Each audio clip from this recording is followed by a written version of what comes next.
जन्म कुंडली के द्वितीय और जन्म कुंडली के सप्तम भाव को मारक भाव कहा गया है। इन भावों पे पड़ने वाले ग्रह की दृष्टि और इन भावों में बैठे ग्रह मारक ग्रह की भूमिका में होते हैं।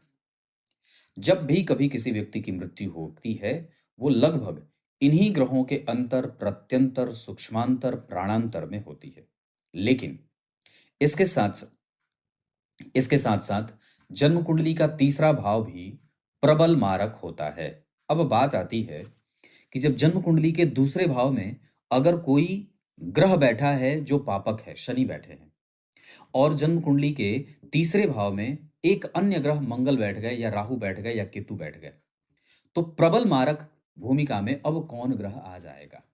तो जब किसी जातक के ऊपर से मान लीजिए द्वितीय भाव में बैठे ग्रह मंगल की दशा चल रही है या शनि की दशा चल रही है, जो ग्रह द्वितीय भाव में बैठा है, या जन्म कुंडली के दूसरे भाव में कोई एक ग्रह बैठा है जो शुभ ग्रह है, और जन्म कुंडली के तीसरे भाव में कोई एक ग्रह बैठा है जो पापक है या शुभग है, तो किसकी दशा ज्यादा मारक का काम करती है? तो शास्त्रकार यहां लिखते हैं कि जन्म कुंडली के दूसरे भाव से ज्यादा मारक भाव तीसरा भाव होता है।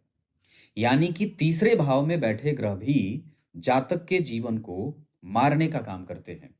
द्वितीय भाव, सप्तम भाव और तीसरे भाव ये मृत्यु और जीवन के विचार करने वाले भाव होते हैं। सप्तम भाव मारक होता है, उससे ज्यादा प्रबल मारक द्वितीय भाव होता है, और द्वितीय भाव से भी ज्यादा मारक तीसरा भाव होता है, और तीसरे भाव में बैठे ग्रह मारक की भूमिका में होते हैं। इसका अर्थ होगा कि जब कभी भी इन तीनों में से किसी भी एक ग्रह की दशा चल रही हो या इन तीनों ही ग्रह की दशाएं चल जाएं, तो व्यक्ति मृत्यु को प्राप्त होता है या मृत्यु तुल्य कष्ट देता है। जबकि अष्टम भाव के बारे में शास्त्रकार लिखते हैं कि ये कष्ट बहुत ज्यादा शारीरिक मानसिक कष्ट देने वाली दशा होती है, और जबकि 12वां भाव लंबी बीमारी देने वाली दशा होती है।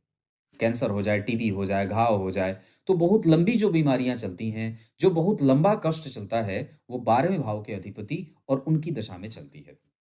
अष्टम भाव के स्वामी और अष्टम भाव के जो बैठे ग्रह होते हैं, वो आपको मृत्यु तुल्य कष्ट देते हैं। वो मृत्यु सामने दर्शन करा देंगे पर मारेंगे नहीं। मारने का काम सप्तम भाव, द्वितीय भाव और तीसरे भाव के स्वामी करते हैं।